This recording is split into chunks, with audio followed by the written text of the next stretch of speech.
ou a outra, mutuamente. Por isso, do princípio de causalidade passa-se ao de continuidade, pelo qual a derivação consequente está ainda mais estreitamente ligada à sua causa, por continuidade, natura non facit saltus.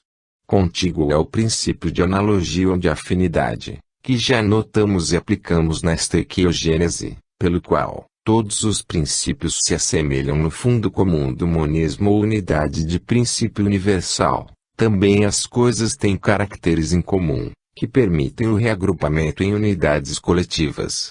Só são possíveis contatos, permutas e fusão entre afins e, neste caso, a afinidade corresponde ao princípio do menor esforço. Vedes um exemplo na formação de vosso pensamento, o desenvolvimento conceptual de menor resistência é o que procede por associação de ideias. O pensamento é vibração e transmite-se por onda.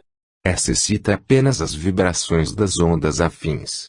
O que desperta uma ideia em vossa consciência ou memória é precisamente a presença da onda da ideia afim. Quando não conseguis recordar, a ideia está latente, potencial em vossa consciência. É simples capacidade, disposição para responder, tal como um instrumento musical que ninguém toca. Nesse estado, a ideia está em repouso, não vibra, não a sentes, está fora daquele estado de vibração a que chamais consciência. Uma vibração afim, por tipo e comprimento de onda, desperta espontaneamente, ao passo que uma ideia diferente e longínqua, embora lógica e sistematicamente próxima, não poderá jamais ressuscitá-la. O princípio geral de ordem distingue-se, tanto quanto o princípio de dualidade e torna-se lei de simetria, lei de compensação, lei de reciprocidade e, quando em movimento, torna-se ritmo. O universo funciona todo por meio de ritmos, desde os fenômenos astronômicos aos psíquicos, dos fenômenos químicos aos sociais. Rítmico é o devenir, periódico é o transformismo em todos os campos e a evolução que distingue as formas é a diferenciação também de ritmos. O princípio de ordem é o princípio de equilíbrio. Vede como no universo não só tudo está em seu lugar, mas se equilibra espontaneamente. Observai como num mundo tão complexo, existe um lugar para vosso esforço, proporcional às vossas forças. O acaso não pode produzir esses equilíbrios. E é essa proporcionalidade que, se não vos garante o ócio, garante-vos a vida. Se a vós impõe um esforço adequado, assegura-vos o indispensável. As posições, belas ou feias, que ocupais, não são eternas, pois, também a duração do esforço e do repouso é medida e proporcionada. Nessas leis encontrareis a razão de tantos fenômenos que vos tocam tão de perto. Outros princípios, como da indestrutibilidade da substância e do transformismo universal estão implicitamente contidos na lei de evolução e são imediata consequência dela. Já falamos disso, como também o são o princípio de autoelaboração, o princípio do desenvolvimento cíclico, o princípio da extrinsecação do latente, segundo a mecânica da semente e do fruto, o princípio da inércia que garante sua estabilidade, o mesoneísmo do fenômeno, resistência da trajetória a qualquer desvio, o princípio de finalidade que lhe estabelece a meta. Outros representam aspectos secundários da grande lei, e cada palavra com que a descrevemos pode constituir um seu princípio particular. O princípio único pulveriza-se nos pormenores, nas condições mais diversas de atuação, em todas as combinações possíveis. Poder-se-ia acrescentar um princípio de adaptação e de elasticidade, pelo qual o princípio sabe modelar-se em infinitos matizes nos casos particulares, e um princípio de difusão e repercussão, pelo qual cada vibração, assim como cada mudança, encontra um ouvido que escuta, um eco que a repete, uma resposta que é completa. Até o infinito, a série dos princípios é apenas a descrição dos infinitos momentos e aspectos do universo. Esses princípios surgirão espontaneamente à luz, à proporção que continuarmos. A finalidade desta exposição de princípios não é apenas descritiva, possui um significado mais profundo, o de traçar, para vós, as leis dos fenômenos. Fixado o princípio, estabelecido que em muitos casos ele corresponde à realidade, não somente poderá ele ser estendido, pela lei de analogia, a todos os fenômenos, mas mesmo quando só pudermos ver um segmento de um fenômeno em seu transformismo, podereis também completá-lo, defini-lo e descrevê-lo nos trechos em que escapa a observação direta. Individuando e agrupando os fenômenos em leis e princípios, ser-vos é muito mais fácil segui-los em toda a sua extensão e assim escalar até desconhecido. Por exemplo, se o princípio de dualidade vos diz que cada unidade é um par de partes inversas e complementares, podeis facilmente deduzir daí, se esse princípio é encontrado em toda parte, que vosso mundo, visível e sensório, pode ser completado, em sua segunda metade, por um inverso mundo invisível, mesmo que este escape a vossos sentidos. Se o princípio da indestrutibilidade da substância e do transformismo universal vos afirma que nada se cria e nada se destrói em sentido absoluto, mas tudo se transforma no relativo, isto quer dizer que a criação é condição de destruição, e destruição é condição de criação, que no binômio, os dois momentos são inseparáveis, que nenhum dos dois pode ser isolado do seu inverso, que o completa. Disto derivam, com férrea concatenação lógica, estas consequências: o que nasce tem que morrer, o que morre tem de renascer. É absurda, em qualquer caso, uma criação ex novo, mesmo na gênese da personalidade humana, pois esse fato derrubaria todo o ritmo semelhante ao que verificais nos outros fenômenos, se existe um ciclo de vida e de morte em todos os fenômenos, sem que estes confundam a linha do próprio devenir e percam a própria individualidade. É absurdo acreditar que o fenômeno máximo em vosso mundo, o da personalidade humana, deva fazer exceção nesse aspecto, confundir-se e desaparecer, só porque ele vos escapa no invisível, ou então, que tenha de tomar outra direção e não a do retorno cíclico, base da evolução. Não importa que não o toqueis diretamente com vossas mãos. Impõe-vos essas conclusões a lei de equilíbrio, o princípio de dualidade, de indestrutibilidade, de transformismo e de analogia, combinados em conjunto, eles existem como leis dos fenômenos e podem ser, objetivamente, controlados. As outras leis concorrem e convalidam, completando o conceito.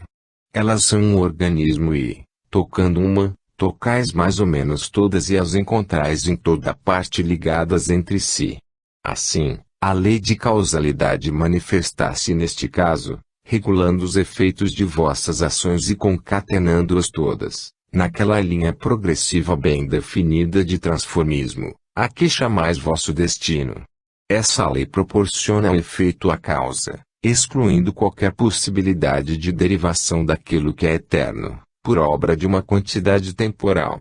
Aí está implícita a lei de continuidade que, combinada com a precedente, garante-vos que é absurdo o aparecimento brusco de um fenômeno, sem uma longa maturação, não importando se esta é subterrânea ou invisível. Um tão complexo organismo de leis, como vos descrevi, arremessa imediatamente ao absurdo qualquer violação dos princípios, eliminando-a por impossibilidade lógica. Só há lugar para desordem no particular, mas é desordem aparente, condição de uma ordem maior. Na grande máquina do universo, nada pode escapar aos princípios que lhe regulam o perfeito funcionamento. Sem dúvida que a vós, mergulhados no mundo dos efeitos, no imediato contato com o relativo e o particular, o universo pode parecer confusão caótica e inextricável.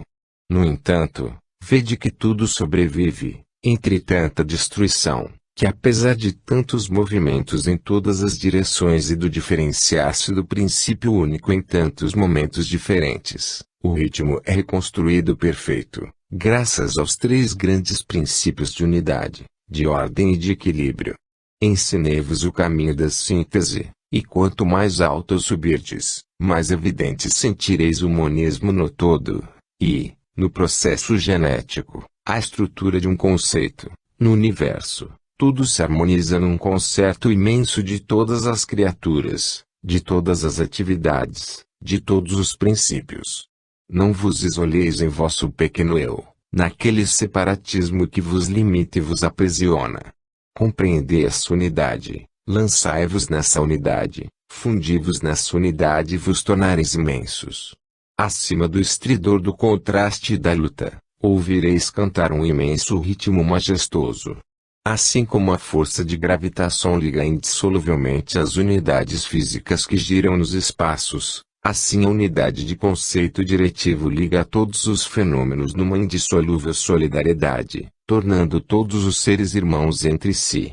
Este universo, tão instável e, no entanto, sempre equilibrado, tão diferenciado no particular e, contudo, tão compacto no conjunto, tão rígido em seus princípios, mas elástico, tão resistente a qualquer desvio, mas sensibilíssimo, é uma grande harmonia e uma grande sinfonia, onde miríades de notas diferentes, desde o roncar do trovão até os cataclismos estelares, do turbilhão atômico ao canto da vida e da alma, harmonizam-se num único hino que diz: Deus.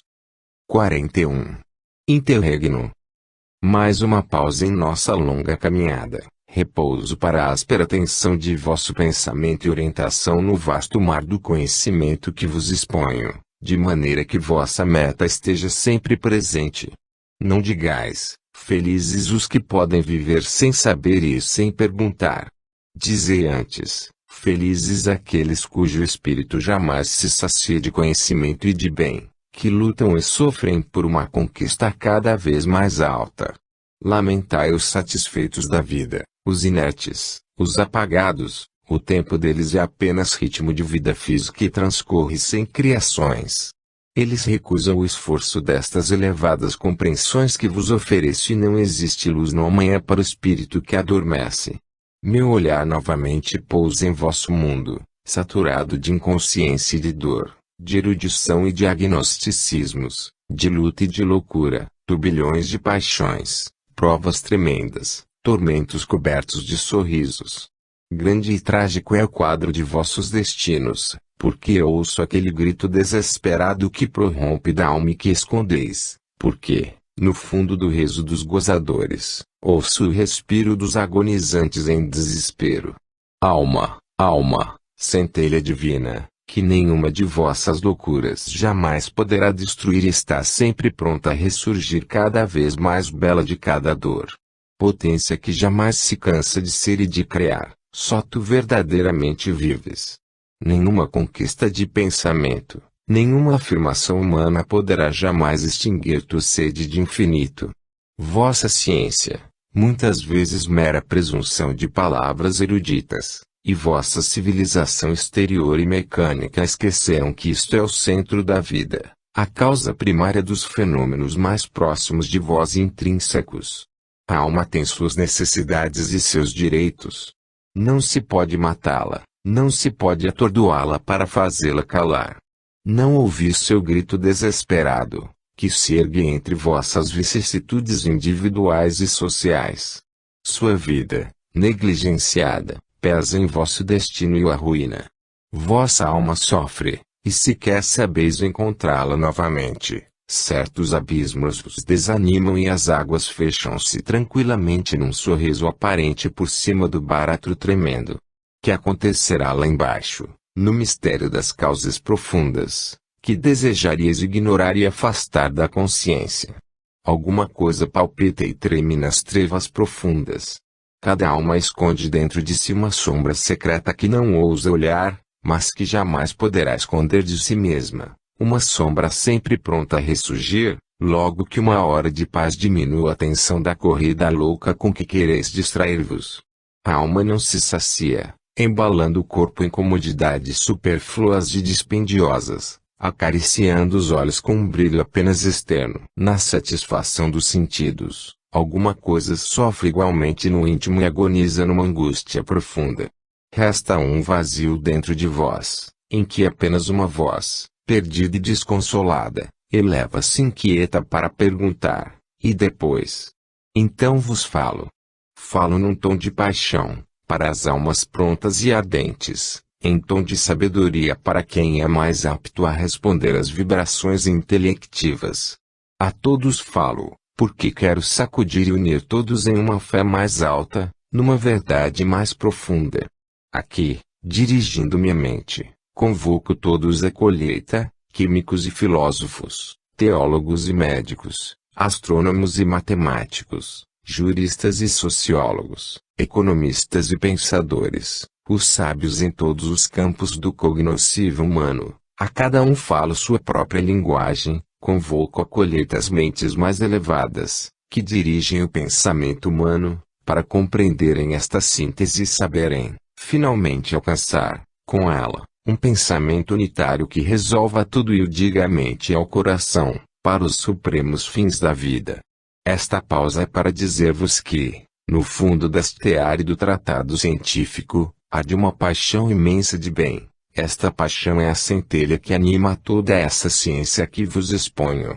Quem não sentir essa centelha, que se comunica diretamente de alma para alma, e lançar a este escrito um olhar simplesmente curioso, ou ávido de aprender somente, não ficará nutrido. A pena que escreve segue meu pensamento, gostaria de precipitar-se para as conclusões. Mas o caminho tem de ser percorrido todo, o edifício é vasto e o trabalho tem de ser executado por inteiro, para que a construção seja sólida e possa resistir aos golpes do tempo e dos céticos. Nesta pausa que vos concedo, deixo a alegria das antecipações, o pressentimento das conclusões e o repouso da visão de conjunto. O próprio tratado assim se valoriza, ilumina-se com uma luz mais alta que a pura erudição ou os fins utilitários, ilumina-se com um significado que, muitas vezes, a ciência não possui. Só com essa nobreza de objetivos e com essa pureza de intenções, se tem o direito de olhar de frente os maiores mistérios do ser e de enfrentar os problemas que dizem respeito à vida e à morte. 42. Nossa meta, a nova lei. O conceito científico de evolução, base deste tratado, despertar-nos-á para a visão de uma nova lei, imensamente mais elevada que a lei que vos dirige e impera no mundo animal, a lei da luta pela vida e da vitória do mais forte. Diante desta lei da força, contraponho a mais alta lei da justiça.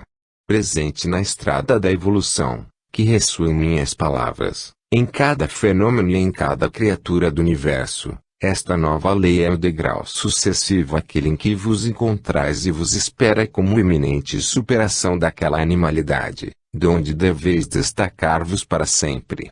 A nova civilização do terceiro milênio está iminente e urge lançar-lhe os fundamentos conceptuais.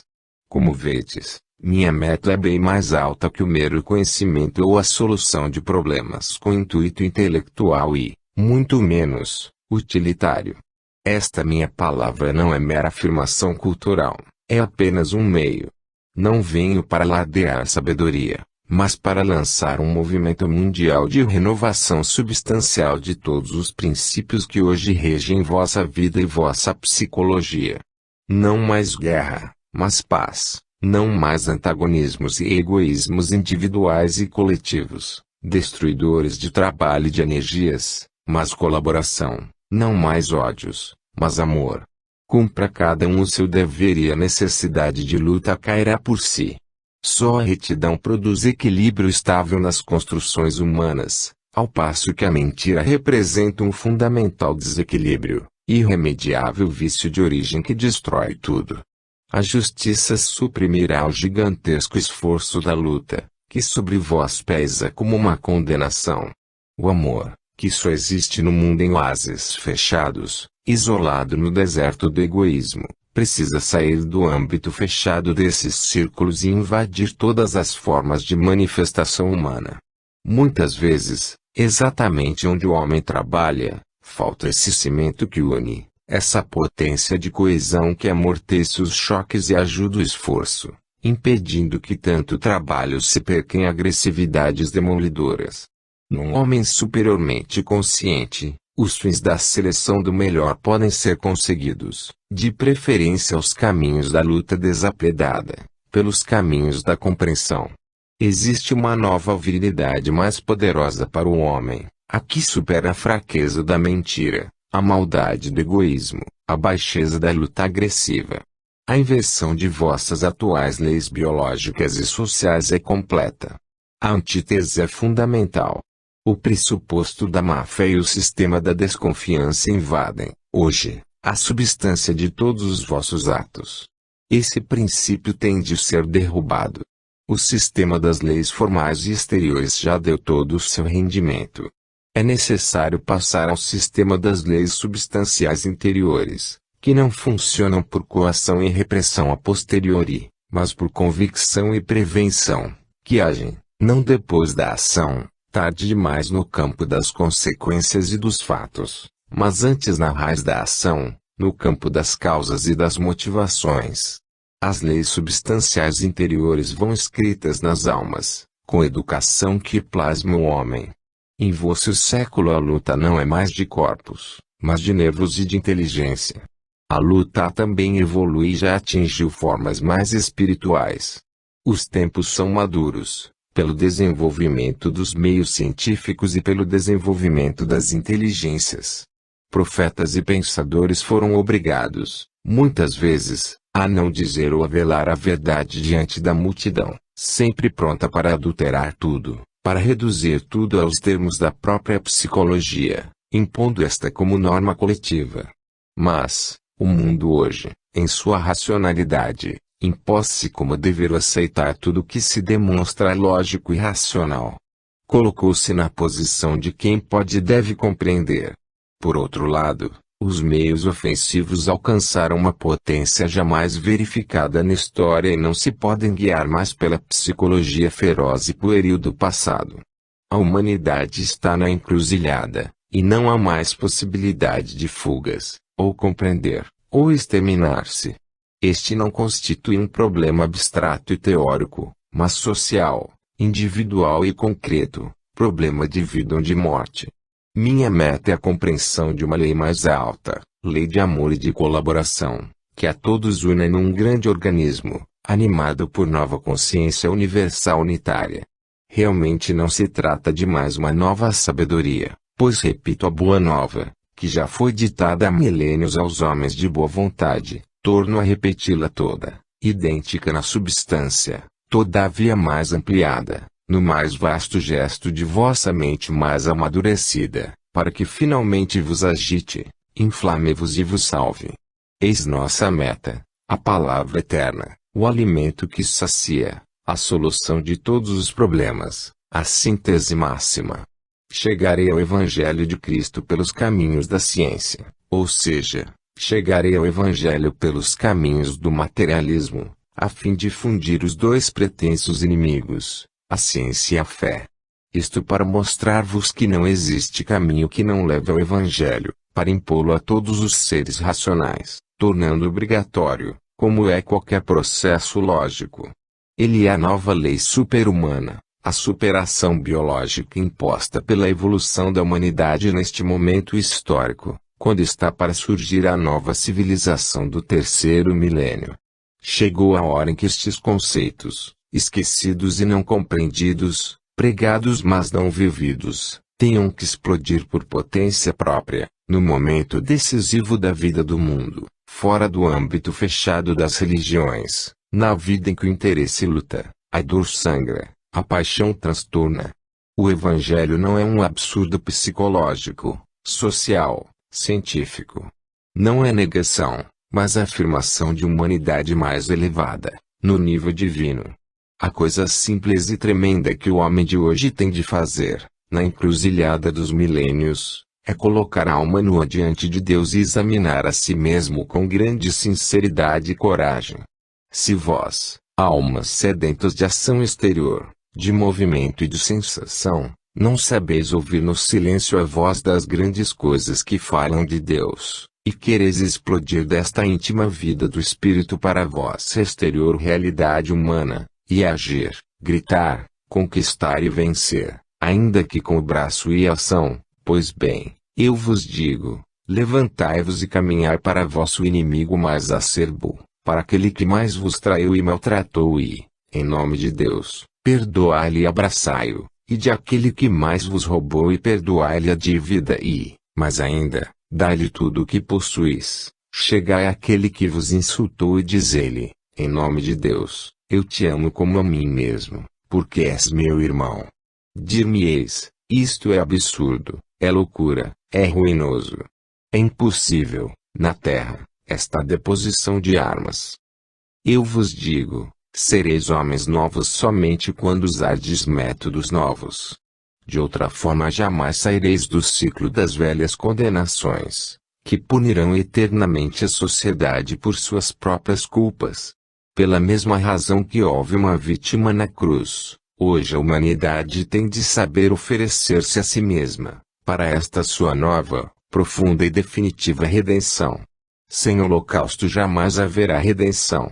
Aí, nesse mundo louco que se arma, com perspectivas cada vez mais desastrosas contra si mesmo, com meios já tão tremendos em vista dos odianos progressos científicos, que uma conflagração não deixará homem nem civilização salvos sobre a terra, aí, onde o homem age assim, só existe uma defesa extrema, o abandono de todas as armas. Mais tarde veremos como. Dizeis-me, temos o dever da vida.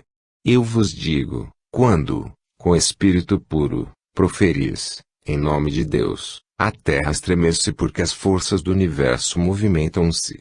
Quando sois verdadeiramente justos e quando, inocentes, sois atingidos pela violência, que usurpa a vitória de um momento, o infinito precipita-se a vossos pés para gritar-vos vitória e elevar-vos para o alto como triunfadores, na eternidade, fora do infimátimo do tempo em que o inimigo venceu.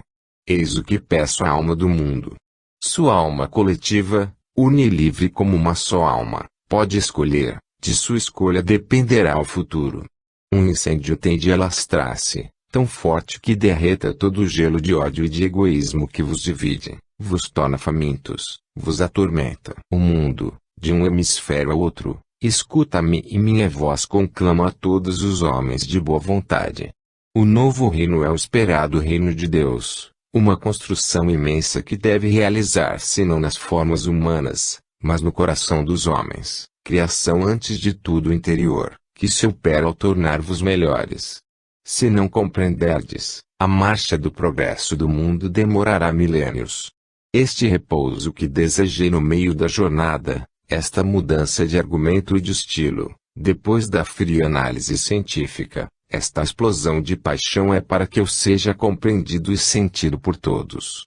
Desejei esta pausa para que este tratado, complexo para os simples, supérfluo para os puros de espírito que já compreenderam, recorde a ciência que ela não nasceu somente para mostrar-se orgulhosamente, mas que tem a responsabilidade moral de guiar as consciências. Recorde a ciência que dela falo e a supero com uma finalidade bem mais alta que a do simples conhecimento e utilidade que impele.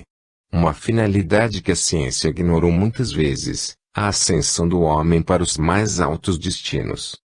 43. Os novos caminhos da ciência. Não há dúvida que para vós, homens de razão e de ciência, em vosso tempo e de acordo com a vossa atual psicologia, trata-se de uma linguagem bastante estranha o que unifica todos os problemas, os do saber e os da bondade, e os coloca lado a lado, e funde ciência com evangelho, acima de vossas distinções, numa mesma síntese. Mas todos os vossos sistemas racionais e científicos são filhos da psicologia de hoje, que não é de ontem nem é que será amanhã. Vossos métodos e pontos fixos conceptuais passarão, como outros passaram, e tudo será superado. O tempo vos modifica, ó filhos do tempo, e vos impele cada vez mais para o alto. Como evolvem as formas de luta e as do sofrimento, assim evoluem o pensamento e suas formas, porque a criação é contínua e o dinamismo divino está sempre presente. Aqueles que, no campo de todas as religiões perscrutam para encontrar erro e condenar, eu digo que coloquem com sinceridade sua alma diante de Deus e escutem a voz íntima que diz, esta palavra é verdadeira. Onde existe, pergunto-vos, onde existe na Terra uma força que verdadeiramente vos sacuda e arranque do cálculo contínuo de todos os interesses humanos? E quem faz, na Terra, um esforço energético, heroico, decisivo, para salvar os valores morais? A ciência, que aplica o ouvido para ver resolvidos, com suas próprias palavras, problemas tão desusados para ela, eu digo, chegou a hora de mudar de caminho. Porque é inútil, é loucura acumular milhões de fatos, sem jamais concluí-los. A síntese urge, a ciência cala-se, olha suas colunas de fatos, colunas de um templo imenso, cheio de silêncio, e cala-se. O apriorismo sensório amarra na terra suas asas e limita-lhe as vias da pesquisa, o apriorismo da dúvida que, se olha para a objetividade, fecha ao espírito os caminhos rápidos da intuição e da fé. Mente e coração exigem uma resposta e os últimos efeitos que tocais com vossos sentidos só podem dar-vos os últimos reflexos daquele incêndio que permeia o infinito. Não é acumulando fatos que se pode dar uma resposta. O princípio vital que anima uma árvore jamais será encontrado pela observação e enumeração de suas folhas, pois ele é algo de íntimo, de profundo, de imensamente superior e de essencialmente diferente de qualquer aparência sensória. Assim, na zoologia e na botânica, anatomizais cadáveres. Mas que podem dizer-vos as formas de vida, quando as matastes, expelindo-lhes o princípio substancial que as plasmias rege, que tudo resume e determina, o único que pode exprimir o significado do fenômeno. Se na ciência existe uma impotência priorística para concluir, os fatos já demonstraram, por outro lado, o interesse e ambição, com frequência o único móvel secreto de todo o trabalho, fecham a alma aos caminhos da compreensão, levantando uma barreira entre o eu e o fenômeno. A atitude psicológica do observador torna-se assim uma força negativa e destruidora. Como podeis esperar que vos abram as portas do mistério, se vós mesmos ergueis barreiras com vossa posição de desconfiança, se partis da negação, se está tão inclinada a primeira vibração de origem, segundo a qual tomam sua direção todas as formas de vosso pensamento? Deveis compreender que a dúvida, o agnosticismo são uma atitude negativa psicológica, que desagrega o fenômeno, e é precisamente essa posição que vos fecha as vias de sua compreensão.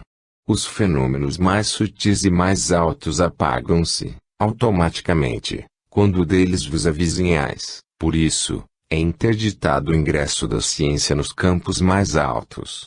É indispensável a presença de um fator, que a ciência ignora de propósito, o fator espiritual e o moral. São eles a condição fundamental de sintonização e de potência de vossa psique, que é o instrumento de pesquisa. O futuro da ciência reside no mundo mais sutil do imponderável. Se não levardes para a pesquisa científica esse estado de espírito, que nasce apenas de uma grande paixão pura e desinteressada, jamais avançareis um passo. Esta atitude de vosso eu é fundamental, porque a lei que, onde faltam sinceridade de intenções e impulso de fé, as portas do conhecimento se fecham.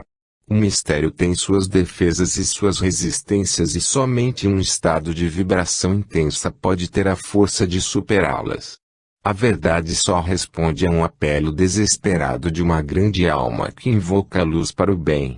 Para quem olha ávido e curioso, o olhar embaça-se e as portas do conhecimento permanecem trancadas. A lei, mais sábia que vós, não admite no templo os incapazes e os imaturos. O conhecimento, arma poderosíssima, só é concedido a quem saiba fazer bom uso dele. Na lei, nenhuma desordem é permitida e os inferiores não são admitidos para trazer perturbação com sua inconsciência fora de seu campo. É a lei, pois, cada progresso seja merecido e a cada conquista corresponda a um valor substancial. A verdadeira ciência não consiste num fato exterior, repartido com todos, acessível a todas as inteligências, mas é a última fase de uma íntima e profunda maturação do ser. Na conquista do conhecimento, Como em todas as maturações biológicas, não há atalhos possíveis, mas é indispensável desenvolver toda a trajetória do fenômeno. Deveis admitir que o universo existe perfeito e assim funciona há muito tempo, independentemente de vosso conhecimento, que nada cria e nada desloca, senão vossa posição. Doutra parte, não haveis certamente de presumir que o presente de vossa ciência contenha todo o saber possível. A experiência do passado vos ensina que tudo pode mudar, dos pés à cabeça, com resultados imprevisíveis, a cada momento. Sabeis, por experiência, que as revoluções no campo do saber são normais em certas ocasiões. Não é lógico e consentâneo com vossas teorias materialistas evolucionistas, que a natureza, chegando a uma nova maturação, toda estendida para o futuro como tentáculo para o porvir, em antecipação às formas evolutivas que esperam, em embrião, lance um tipo de homem novo, que possa conceber tudo diferentemente. Não é logicamente possível que, dessa forma, toda a técnica mental humana possa mudar, tornando normal o que hoje é exceção, isto é, a intuição do gênio, a inspiração do artista, a super-humanidade do santo. As fases evolutivas próximas de vós tocam, depois da fase orgânica, a fase psíquica. Como vedes, as novas concepções desta síntese, mesmo para a mentalidade dos céticos e dos materialistas, apresentam-se com todos os caracteres da racionalidade e terão de ser reconhecidas como aceitáveis, pelo menos como hipótese de trabalho. Isso também nas últimas conclusões de que vos falei. Não só não contradizemos os princípios e postulados demonstrados pelos fatos e aceitos pela ciência, mas os fundimos organicamente numa unidade universal. A ciência é aqui combatida, corrigida e elevada com seus próprios métodos, com sua própria linguagem. O cético encontra, neste tratado, não apenas os caracteres das possibilidades, mas os da maior logicidade. A razão fica satisfeita no íntimo deste organismo, que harmonicamente dá razão de tudo.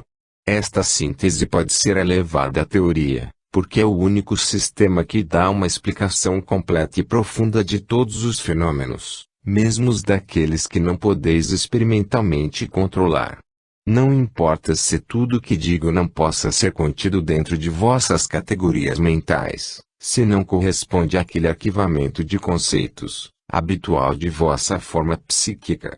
A limitação de vossa razão e a cegueira de vossos sentidos vos levam, naturalmente, a negar tudo o que a eles escapa, mas isto não importa.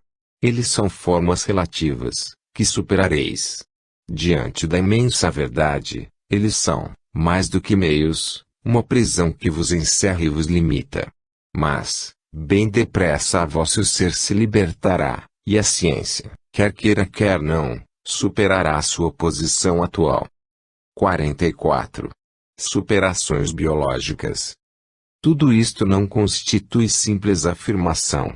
Enquanto lentamente construo em vossas mentes este edifício conceptual, gradualmente o transmito ao mundo, para que a ele corresponda uma compreensão gradativa, na atmosfera das forças do planeta, imperceptíveis a vós. Amadurecem as causas dos eventos decisivos e tremendos, determinam-se movimentos, canalizam-se correntes dinâmicas, acentuam-se atrações e repulsões, de onde depois se exteriorizarão os fenômenos, desde as convulsões físicas às morais, da morte à vida de povos e civilizações.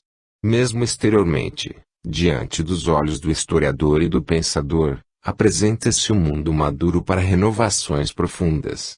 No entanto, poucas são as mentes, que dirigem o mundo nos campos mais diversos, que têm o pressentimento da iminência dos tempos novos. A ciência, mais esmagada que sustentada pela imensa massa de material de observação que acumulou, está sempre aguardando sínteses, perdida no dédalo infinito das análises. As religiões adormecem no indiferentismo. O mundo é navio que vaga sem timoneiro, sem um princípio unificador que o dirija, As forças construtivas pulverizam-se em pormenores de interesses particulares e de pequenos jogos egoísticos e, ao invés de coordenar-se num esforço orgânico, eliminam-se e anulam-se. A psicologia corrente contém o germe da desagregação. A alma humana, entre uma ciência utilitária de comodidades e uma religião de conveniência, arrasta-se terra a terra numa atmosfera de apatia, perdida, sem meta. O presumido dinamismo de vosso tempo é apenas uma corrida louca, toda exterior. Para onde correis, se ignorais os mais altos objetivos da vida? Para que serve correr e chegar, se o homem dilacera-se a si mesmo na pessoa de seu irmão e faz, tantas vezes, da terra abençoada por Deus um inferno ridículo e macabro? Ou correis apenas para atordoar-vos, para não vos sentirdes a vós mesmos, para fugirdes da voz de vossa alma sem paz, porque está sem meta? Esta não é, antes de tudo, a fuga do silêncio e da solidão, em que a alma fala e indaga as grandes perguntas. É medo, medo de ficar sozinhos, de interrogar-vos, de sentir-vos sós diante dos últimos problemas que ninguém sabe resolver e que a alma, mesmo assim, quer saber, medo dos grandes problemas do silêncio, onde se ouvem gritar as culpas, medo do profundo, em que reside o dever, a verdade, Deus. Ao som desta voz solene, preferis a paralisia psicológica e o tormento da agonia da alma. A cada momento renovais o esforço de lançar-vos para fora de vós mesmos, no mundo, em busca do infinito, embora ele aí esteja, dentro de vós. Perdestes a simplicidade dos grandes pensamentos que repousam. O infinito que está pleno deles transbordante de alimento substancial, parece-vos um báratro abissal, tenebroso, sobre o qual temeis debruçar-vos. O homem esqueceu, num dédalo de complicações, a beleza e a paz das grandes verdades primordiais. No entanto, o homem as conhecia há muito tempo, por comunicação direta, através da revelação, primeiro método intuitivo e sintético do saber humano, pai do método dedutivo. O princípio único, do qual se deduziam as verdades menores, descia do alto. Depois, à força de deduzir, o homem afastou-se de tal maneira da fonte primeira, que lhe negou até a existência. A dedução, uma vez perdida a ligação com a fonte, não teve mais sentido. O homem recaiu sobre a terra, sem asas e sem vista, na terra bateu sua cabeça para que o fenômeno lhe falasse, fornecesse-lhe, a ele, última poeira das centelhas caídas da luz única, com sua pequena luz, um átimo da verdade infinita e eterna. E a ciência, lamentavelmente, acumulou com paciência as mínimas luzes, acreditando que, com a pequena concha da razão humana, poderia esvaziar o oceano, acreditando que podia reconstruir o poder fulgurante do sol, somando e combinando vagas fosforescências. Mas as portas permaneceram fechadas e ainda continuam fechadas.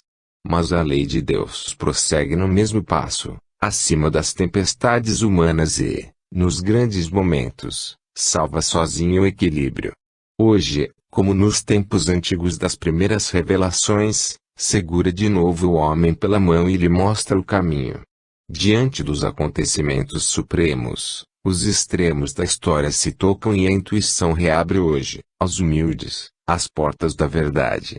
Nos grandes momentos só a mão de Deus vos guia a todos, e ela está hoje em ação, como no tempo das maiores criações. Felizes aqueles que sabem, rapidamente, pelas vias da fé, atingir a meta.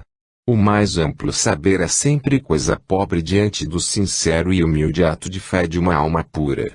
E a ciência racional, debatendo-se em vão para sair do claustro da racionalidade por ela mesma construído, agora limita, porque toda a construção, como efeito, não pode superar em sua massa a potência dos meios empregados.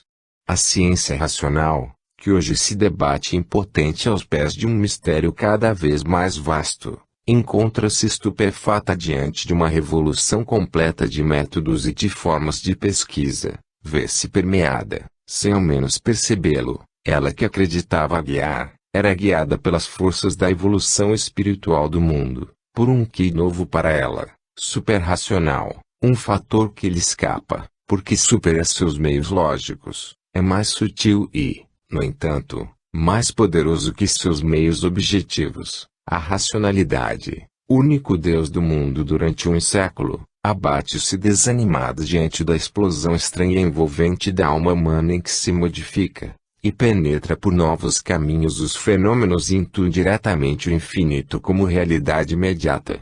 O homem refará a grande descoberta de que um supremo pensamento desce do alto.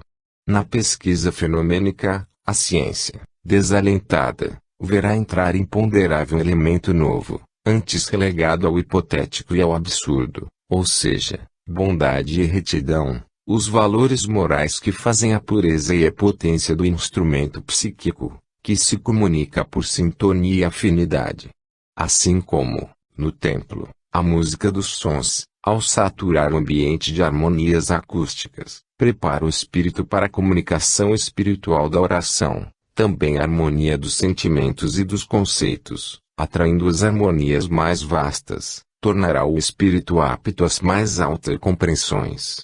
A inspiração criadora a substituirá, como meio normal, a lenta pesquisa racional. E a ciência verá sua racionalidade posta de lado como meio menor, já insuficiente diante dos novos problemas formidáveis, que só a visão direta pode enfrentar e resolver. Os componentes da superhumanidade, do cientista ao artista, do mártir ao herói, do gênio ao santo, até agora incompreendidos em sua função biológica de seres ancorados num nível mais alto que o da normalidade medíocre, dar-se-ão as mãos do mesmo trabalho, realizando sob 1000 aspectos e enfrentando de 1000 lados, no mesmo trabalho de iluminar e guiar o mundo. O super-homem, cidadão do tão esperado reino de Deus, normalizará a sua função coletiva, deixando a razão dos menores, dos retardados, dos últimos a chegar no caminho evolutivo, o trabalho mecânico da análise das grandes visões intuitivas, para fixá-las e demonstrá-las à míope normalidade. A maturação desta superhumanidade será a maior criação biológica de vossa evolução e representa a passagem para uma lei de vida superior, que vai da força à justiça, da violência à bondade, da ignorância à consciência, do egoísmo destruidor ao amor construtivo do Evangelho. Esta é a superação da fase animal e humana, a mais alta vivida em vosso planeta, em que culmina o esforço preparado nos milhões de milênios, em que a evolução ascende da matéria à energia, à vida, ao espírito, toca aos mais altos cimos, de onde vos lançareis ao encontro do infinito. 45. A Gênese. No princípio Deus criou o céu e a terra. E as trevas estavam sobre a face do abismo. E Deus disse: faça-se a luz. E a luz foi feita. E separou as águas. E a massa de água chamou mar. E disse: a terra germine erva verde. E a terra produziu erva verde. E depois Deus disse: as águas produzam os répteis, animais e viventes, as aves sobre a terra e na amplidão dos céus. E Deus criou os grandes peixes e todos os animais vivos, produtos da água, segundo suas espécies. E disse: façamos o homem à nossa imagem e semelhança. E Deus criou o homem à sua semelhança. Formou um homem do pó da terra e soprou-lhe na face o sopro da vida e o homem foi feito alma viva. Essas foram as origens do céu e da terra. Pentateuco, a Gênese, capítulo 1. Assim nos revelou a inspiração de Moisés. Em sua intuição, ele traçava o caminho que nós seguimos, o da evolução do ser, da matéria ao espírito. No irrefreável transformismo evolutivo, primeiro aparece a matéria, a terra. Depois move-se a energia, a luz. Nas cálidas bacias das águas reunidas, a mais alta forma evolutiva dinâmica, concentra-se, na potência ainda mais alta de um novo eu fenomênico, e nasce o primeiro germe de vida em sua primordial forma vegetal, depois se alastrou sobre a terra e ascendeu às formas animais, sempre ansiosas por subir. O impulso divino, sempre atuante, criou o homem do pó da terra, feito de matéria, gama, que subiu até a fase de consciência, alfa, o sopro da vida, e aparece o homem que resume em si a obra completa e a trindade divina de seu universo, gama beta alfa. Essas foram as origens do céu e da terra. Observemos o nascimento da gravitação, a protoforça atípica do universo dinâmico. Retomemos agora o caminho interrompido. Em sua primeira forma gravífica, nasceu energia. Na íntima estrutura cinética da matéria ocorreu a mudança de ritmo e de direção no movimento. A matéria despertou de sua longa e silenciosa maturação e revive num nível mais alto, a fim de preparar-se para sustentar a centelha, da qual nascerá a vida. Em sua forma dinâmica, a substância indestrutível assume um passo de transformismo mais acelerado, o movimento de rotação planetária, fechado em si mesmo no íntimo da matéria, explode no ritmo ascendente da onda que cria e multiplica os tipos dinâmicos. O movimento invade a grande máquina do universo, nova lei estabelece equilíbrio novo e mais complexo em sua estabilidade. O grande organismo não apenas existe, mas funciona a fim de preparar-se para viver. Eis que nos espaços imensuráveis desenvolve-se uma rotação, um caminhar sem limites. A matéria foi permeada de nova vibração que a lança em elipses, em espirais, em vórtices. As correntes dinâmicas canalizam-se, equilibram-se, precipitam-se fulmíneas em todas as direções para mover e animar todas as coisas. Logo que nasce, beta individualiza-se e se diferencia. Gama estava exteriormente inerte, além da órbita de seu turbilhonar íntimo. Beta expande-se em todas as direções, preenche e une os espaços numa rede de ações e reações. O funcionamento orgânico do universo afirma-se e complica-se. A gravitação liga e une suas partes, mantendo-as reunidas. O impulso centrífugo abre os vórtices e dilata o movimento. A estase solene da muda e segue a maturação da matéria. Sucede a estase mais instável, mas igualmente perene, das forças em equilíbrio. As trevas tingem-se de luz, o silêncio ecoa de sons, anima-se o universo. Este tem calor e frio, respira, assimila, possui sua circulação, que o nutre, seu metabolismo dinâmico e físico, tem sua própria saúde, suas doenças, sua juventude, sua velhice. Conhece a vida e a morte. Pelos espaços explodiu uma palpitação nova, vibração sem repouso de forças que fogem em busca de equilíbrio. E porque a lei disciplina instantaneamente toda forma dinâmica, logo em seu primeiro aparecimento, cada forma de beta aparece exatamente individualizada por uma lei férrea individual, seu modo de ser, e a ordem reina sempre soberanamente no imenso turbilhão. O aspecto conceptual, nesta fase mais alta, e ainda mais transparente. Num universo tão vasto e complexo quem, senão o pensamento divino da lei, disciplinaria tão imensurável desenvolvimento de forças? Tudo parece ocorrer automaticamente, porque a mão de Deus não é algo externo e visível, mas é um conceito, é a alma das coisas. As rotações astronômicas caminham com exatidão matemática. A gravitação, a luz, o calor, a eletricidade, o som de todas as formas dinâmicas sabem, todas elas, o seu caminho e a cada momento, a cada manifestação, em sua própria consciência instintiva, fala a grande lei.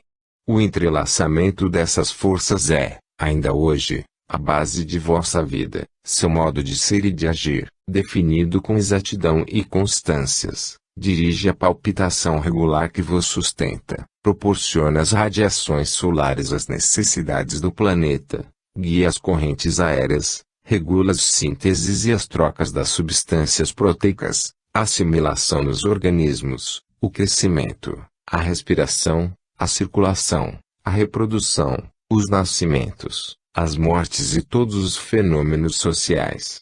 Os mais complexos fenômenos ocorrem com perfeição, indiferentes ao conhecimento que deles tendes e à vossa vontade, até mesmo aqueles que regulam vossa própria vida. Se a vosso esforço só foi deixado o trabalho de vosso progresso, as forças que vos guiam sabem, por si mesmas e melhor do que vós, o caminho que deveis seguir. Desta consciência linear, de primeira dimensão, do universo dinâmico, já falamos. 46. Estudo da fase beta, energia. Ao observar o devenir das formas dinâmicas, vamos delinear, agora, também, as características das individuações típicas e no devenir encontraremos o conceito e a lei que as governa. Os três aspectos, estático, dinâmico e conceptual da fase beta poderão, dessa forma, fundir-se numa única exposição e isso tornará nosso passo mais ágil e veloz. A transformação da matéria em energia não é mais, para vós, apenas uma hipótese. Sabeis calcular a quantidade de energia atômica armazenada na matéria. A massa de 1 grama, considerada no zero absoluto, contém 22 bilhões de calorias. Sabeis que o Sol está em estado de completa desagregação atômica, pela radioatividade, o que significa a saída de elétrons, energia, transformação de gama em beta, estes são lançados à Terra, junto com todas as demais formas de energia. Esses centros dinâmicos lançados pelo Sol ricocheteiam, penetram ou se combinam na atmosfera elétrica que circunda o vosso planeta, produzindo vários fenômenos, cujas causas não saberíeis explicar de outra maneira, como por exemplo, o da luz difusa no céu noturno. O feixe de radiações dinâmicas que o Sol vos envia é o mais volumoso, complexo e rico. O fato de que os raios solares, caindo numa superfície negra de 1 metro quadrado, exercem sobre este uma pressão de 0,4 de miligrama, mostra-vos, além de sua constituição eletrônica, que a radiação luz se conjuga também com impulsos ativos reativos de ordem gravífica. Verificais, nos fenômenos de radioatividade, que a dissociação espontânea da matéria implica num enorme desenvolvimento de calor, devido, justamente, à emissão, a partir do sistema planetário atômico, das partículas periféricas. E calculastes, m vezes v elevado na 2 dividido por 2, em que m igual massa, e v igual velocidade, a energia cinética de cada partícula, 1,78 vezes 10 elevado na 9 centímetros por segundo, a velocidade média de uma partícula. Para bem compreender a transmutação da matéria nas formas dinâmicas, é mister conhecer bem sua natureza cinética. Isto não é fato novo para vós, porque o vórtice eletrônico vos diz exatamente a mesma coisa. Sabeis que cada espécie de átomo caracteriza-se por um espectro de emissão produzido por um comprimento de onda determinado com exatidão. Essa emissão espectroscópica acompanha constantemente o átomo de cada elemento, como seu equivalente dinâmico, provando sua regular e constante estrutura cinética. Somente esta pode explicar-vos os movimentos brownianos, que tão bem conheceis. Vimos que a matéria é um dinamismo incessante e que sua rigidez é a toda aparente, devido à extrema velocidade que a anima totalmente. Sabeis que a massa de um corpo aumenta com sua velocidade no espaço. Um jato de água velocíssimo oferece à penetração de um corpo a resistência de um sólido. Quando a massa de um gás, como o ar, multiplica-se pela velocidade, ela adquire as propriedades da massa de um sólido. A pista sólida que sustenta o avião, sólido suspenso num gás, é sua velocidade em relação ao ar e este, sozinho, se lançado como ciclone, derruba casas. Trata-se de relação. Com efeito, quanto mais veloz é o avião, menor podem ser as suas asas. Sabeis que esquentar um corpo significa transmitir-lhe nova energia, isto é, imprimir-lhe nova velocidade íntima. A análise espectral vos fornece a luz equivalente dos corpos, tão exatamente, que se torna possível, por meio dessa emanação dinâmica, a individuação distância na astroquímica. É inútil corredes atrás de vossos sentidos e da ilusão tátil da solidez, tão fundamental para vós, porque é a primeira sensação fundamental da vida terrestre. A solidez é apenas a soma de movimentos velocíssimos. Que vos não iluda a constância das sensações, pois é devida apenas à constância dos processos íntimos fenomênicos no âmbito da lei eterna. Vossos sentidos não sabem perceber sensações diferentes que se